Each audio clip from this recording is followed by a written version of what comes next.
Hello friends, welcome to my channel. आज हम study करने जा रहे हैं पाई ग्राफ के बारे में। जैसे पाई ग्राफ, पाई चार्ट, ये सब इसके नाम हैं।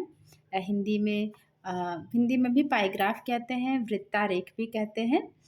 तो क्या होता है कि जैसे कोई डेटा है हमारे पास, उसको हम एक सर्किल के अंदर जो ग्राफिकल रिप्रेजेंटेशन करते हैं, सर्किल के अंदर उस पूरे डेटा को शो करते हैं, तो उसको हम कहते हैं पाई ग्राफ। ठीक है, पहले हम एक सबसे सिंपल वाला एग्जांपल लेते हैं। देखिए मेरे सामने जो है, आप इसमें देख पा रहे होंगे कि एक बच्चे के पूरे दिन भर के जितने भी वो काम करता है उसको एक पाई ग्राफ के रूप में दिखाया गया है। तो इसमें देखिए जो सबसे बड़ा सेगमेंट है वो किसका है, निद्रा, यानी सोने का टाइम कितना है उसका 8 घंटा। उससे बाद उसके जो नेक्स्ट सेगमेंट है वो स्कूल में, जो कि वो 6 घंटे बिताता है। इस तरह से जितने भी वो काम करता है, गृह कार्य, पढ़ाई, मनोरंजन और अन्य कार्य, तो जितना ज़्यादा टाइम देता है उतना ही बड़ा उसका पार्ट है।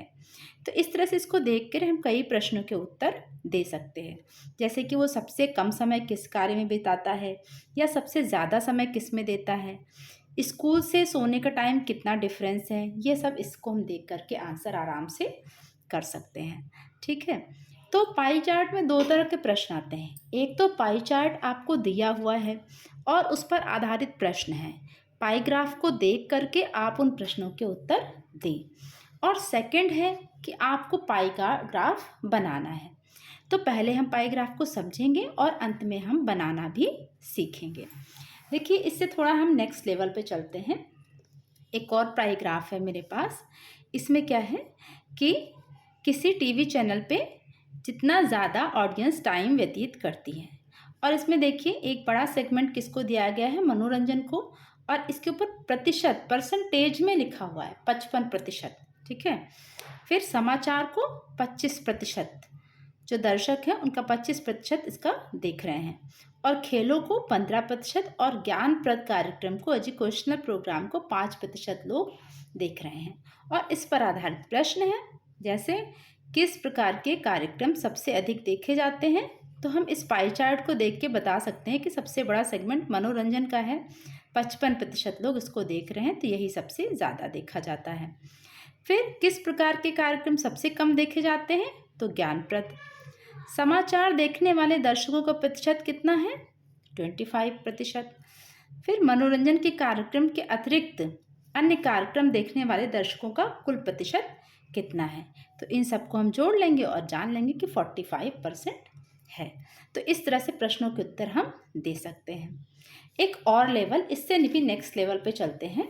देखिए ये जो हमारा पाई चार्ट है, इसमें किसी बच्चे को उसके विभिन्न विषयों में कितने मार्क्स मिले हैं, ज़्यादा या कम, उस आधार पर ये बनाया गया है।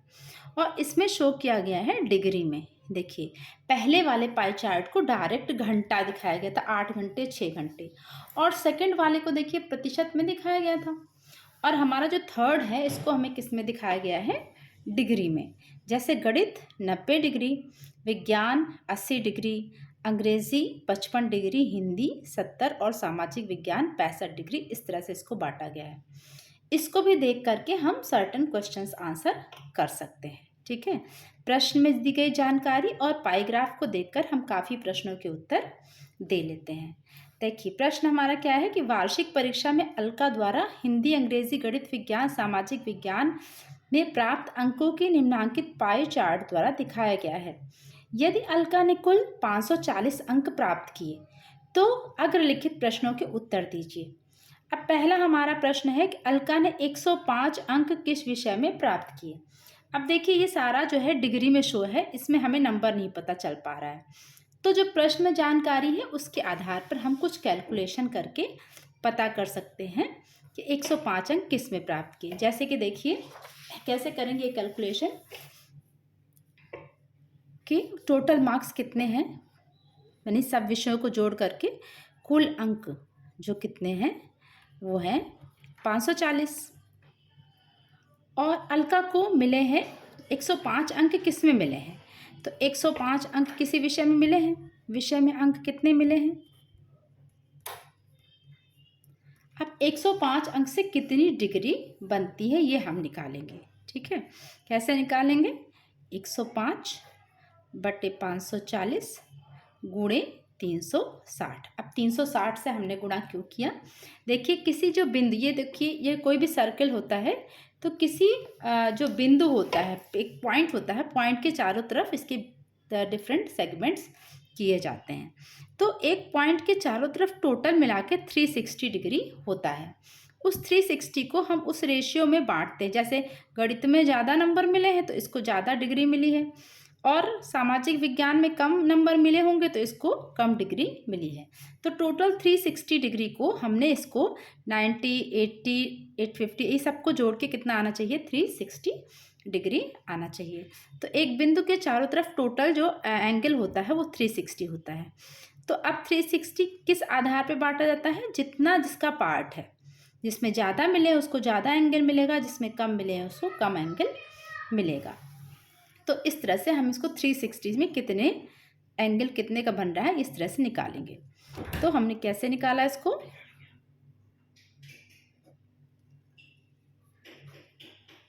18, फिर 3 से काटा और ये आ गया 70 डिग्री। तो 70 डिग्री इसमें किस में है? हिंदी में। इसका मतलब अलका को 105 अंक किस में मिले हैं? हिंदी में। तो इस तरह से हम कुछ कैलकुलेशन करके भी इसके आंसर्स निकाल लेते हैं। लेते हैं नेक्स्ट क्वेश्चन को। अलका को गणित में कितने अंक प्राप्त हुए हैं? तो गणित में कहाँ है? गणित है 90 डिग्री। 90 डिग्री से कितना अंक मिला है? देखिए पहले अंक बताया था, डिग्री पूछी थी। अभी क्या किया है? डिग्री पता है हमको 90, और जो है इसके 90 डिग्री का कितना अंक बनता है वो हमको निकालना है। तो कैसे निकालेंगे? देखिए सेकंड इसका क्वेश्चन है कि गणित में उसको कितने अंक मिले हैं। डिग्री कितनी है? 90। 90 किस में है? 90 आउट ऑफ 360। 360 में से 90 इसका शेयर बन रहा है। तो कितना अंक इसका बनेगा? टोटल अंक कितने हैं? 540। तो 540 का कितना अंक इसके शेयर में जाएगा? काट के देख लीजिए।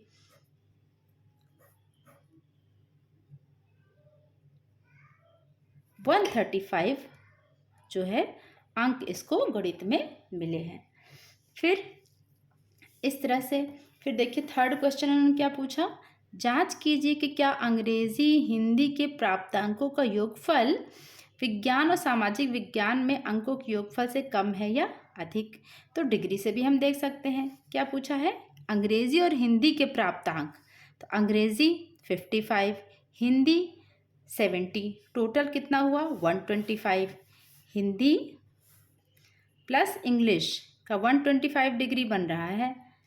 और विज्ञान और सामाजिक विज्ञान, विज्ञान में 80 है और सामाजिक विज्ञान में कितना है? 65। तो जोड़ के साइंस और एसएसटी में जोड़ करके कितना बन रहा है? 145। तो जाहिर सी बात इसका शेयर ज़्यादा है। तो पूछ रहा है कि क्या अंग्रेजी और हिंदी के प्राप्तांकों का योगफल विज्ञान और सामाजिक विज्ञान के अंकों से योगफल के कम है या अधिक। तो जाहिर सी बात है जब डिग्री शेयर कम है तो कम ही होगा। तो इस तरह से हम सर्टन कैलकुलेशन करके हम आंसर कर सकते हैं। अब आते हैं ये देखते हैं कि कैसे हम बनाएं किसी पाई चार्ट को। देखिए तो बेसिक वही है कि पाई चार्ट का मतलब है कि जो भी डेटा है उसको डिफरेंट सेगमेंट्स में उसको हमें बांटना है, लेकिन कैसे बांटना है हमको? उसको उस रेशियो में बांटना जो उसका शेयर है। और टोटल कितना एंगल होता है एक सर्कल के चारों तरफ? 360। 360 को हमको उसी रेशियो में बांटना है जिस रेशियो में हमारा डेटा है। तो आइए एक एग्जांपल लेते हैं और उसको हम जो है पाई चार्ट बनाकर देखेंगे और सीखेंगे। ठीक है, तो जो एग्जाम्पल हमने लिया है उसमें एक कक्षा में 60 विद्यार्थी हैं और वो विद्यार्थी विभिन्न साधनों से स्कूल आते हैं। जैसे कि पैदल 18 विद्यार्थी आते हैं, साइकिल से 10, रिक्शा से 8, स्कूटर से 9 और बाकी साधनों से 15 विद्यार्थी आते हैं। अब इस डेटा को हमें एक पाई चार्ट के रूप में दिखाना है। तो किस तरह से हम इसको दिखाएंगे? देखिए सबसे पहले ये हमने टेबल एक बना ली है। ठीक है, अब क्या करेंगे कि हम देखेंगे कि ये जैसे 18 विद्यार्थी पैदल आ रहे हैं तो ये टोटल 60 का कौन सा भाग है, यानी हम इसका क्या निकालेंगे? इसको भिन्नात्मक रूप में लिखेंगे। इसका कौन सा भाग है? भाग या भिन्न भिन्न इसका निकालेंगे। तो कैसे भिन्नात्मक रूप दिखेगा? देखिए टोटल बच्चे हैं 60 और कितने हैं 18 आ रहे हैं पैदल, तो कितना इसका भिन्न बनेगा? देखिए इसको कैलकुलेशन करेंगे। 18 आउट ऑफ 60, 60 में से 18, इसको काट करके जितना सिंप्लीफाई हो पाएगा।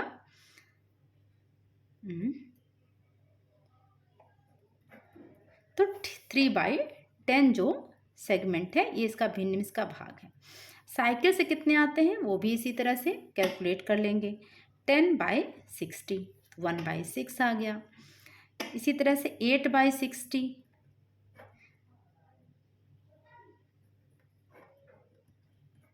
तो ये आ गया हमारा 2/15।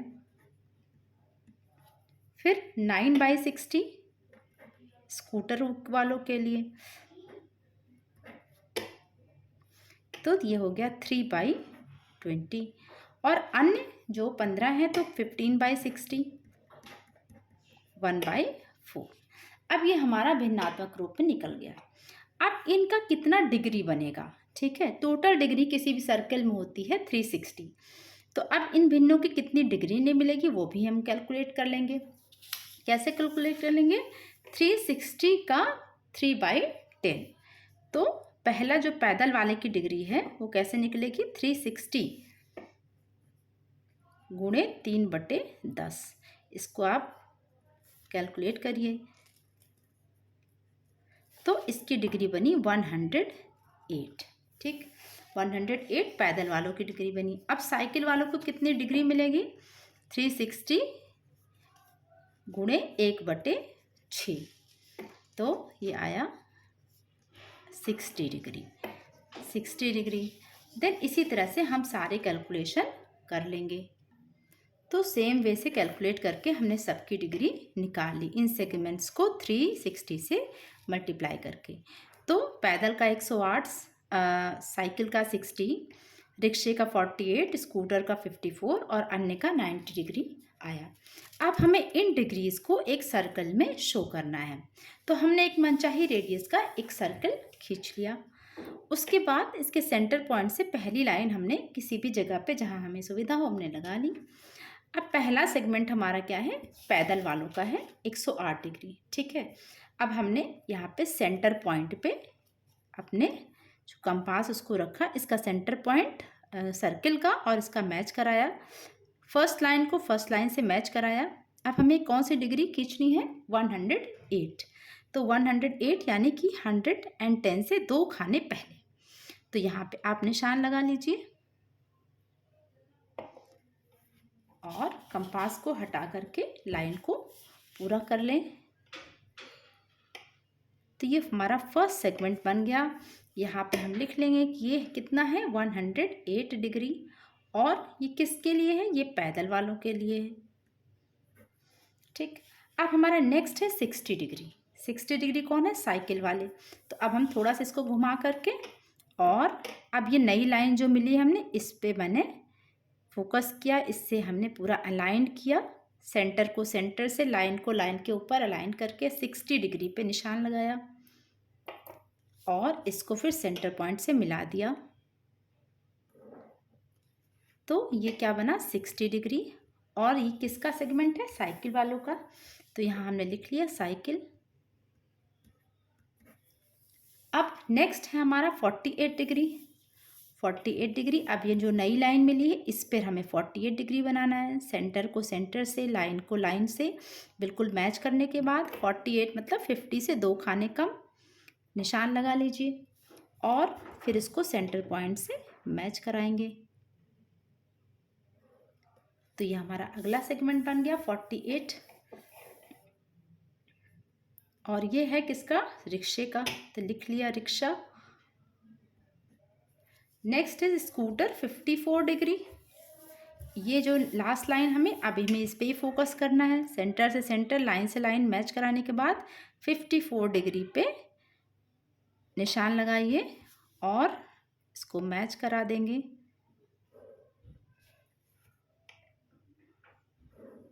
तो ये आया 54। और जो लास्ट सेगमेंट है बचा हुआ है वो हमारा कितने का हो गया? By calculation and by measurement दोनों तरह से 90 डिग्री। 54 वाले कौन से हैं? स्कूटर वाले हैं और ये हैं अन्य वाले। ठीक है, तो इस तरह से हमारा ये पूरा ग्राफ कंप्लीट होता है। इसको हम कलर कर लें और डेकोरेट कर लें, और चाहे तो अपना हम यहाँ पे कलर के हिसाब से पैदल या अन्य लिख लें। ठीक है, तो इस तरह से एक पाई चार्ट बनाया जाता है। डिग्रीज के हिसाब से, जिस रेशियो में हमारा दिया है उस हिसाब से डिग्री निकाल करके और पाई चार्ट को हम बना सकते हैं। तो पाई चार्ट देखने में और स्टडी करने में बहुत ही आसान होता है। मुझे उम्मीद है आपको ये समझ में आया होगा। प्लीज़ वीडियो को लाइक करें और चैनल को सब्सक्राइब करें। Thank you for watching.